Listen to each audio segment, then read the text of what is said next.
আসসালামু আলাইকুম রহমতুল্লাহ গাইস, আপনারা কেমন আছেন? গতবার আপনাদেরকে দেখিয়েছিলাম আমার আনারস গাছ। এক একটা আনারস হয়েছে। এবছর আমি অনেক আনারস গাছের চাষ করেছি। অনেকগুলা আনারস গাছের মাথা রোপণ করেছি। সবই আপনাদেরকে আজকে দেখাবো। এক নজরে আমার গাছগুলা, সব গাছগুলোই দেখাবো। এটা হচ্ছে ভিয়েতনামি নারকেল গাছের চারা, যেটা ছোট থাকতেই নারকেল ধরা শুরু করে।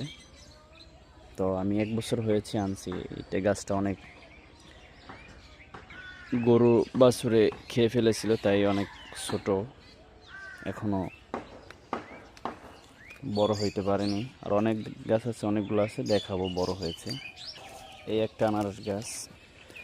ইনশাল্লাহ আপনাদের দোয়ায় আমার আঙ্গুর গাছটা একবার ছাদের উপর যখন ছিল, আপনাদের দোয়ায় মরে গেছিল, আবার আপনাদের দোয়ায় জীবিত হয়ে উঠেছে আমার আঙ্গুর গাছ।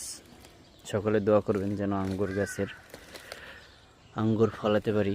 আর আঙ্গুর গাছটা কীভাবে চাষ করব আমি বুঝতেছি না, নতুন, তাই সকলে একটু কমেন্ট করে জানাবেন এই চাষটা কিভাবে করতে হয়। অনেক দিন হয়েছে, 1 বছর হয়েছে আঙ্গুর গাছগুলো লাগিয়েছি, কিন্তু এখনও ফলের মুখ দেখতে পারিনি। এই আর একটা আনারস গাছ দেখেন, এই একটা নারকেল গাছ, ভিয়েতনামি চারা নারকেল গাছের। ইনশাল্লাহ একসাথের গাছগুলাই আনা, তো ওই গাছটা বাছুর খেয়ে ফেলার কারণে গাছটা বড় হতে পারে না। এই দেখেন একটা কত বড় হয়েছে, আর এই যে একটা, এই গাছটা কত বড় হয়ে গেছে। আর একটা আছে, এটা অনেক বড় হয়ে গেছে তুলনামূলকভাবে। এখন যাচ্ছি আমার মূল আনারসের বাগানে। দেখেন এই লাইন দিয়ে আনারস গাছ লাগিয়েছি।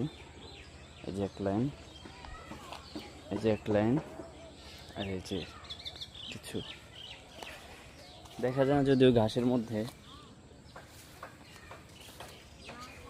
এই আমাদের সাগর কলা গাছ। এই যে একটা কলা হয়েছে, আর একটা কেটেছি কলা হওয়ার পরে। আজকের ভিডিও পর্যন্তই। সকলেই সাথে থাকবেন, আমার ফেসবুক পেজটি ফলো করে দিবেন এবং ইউটিউব চ্যানেলটি সাবস্ক্রাইব করে দিবেন। আসসালামু আলাইকুম।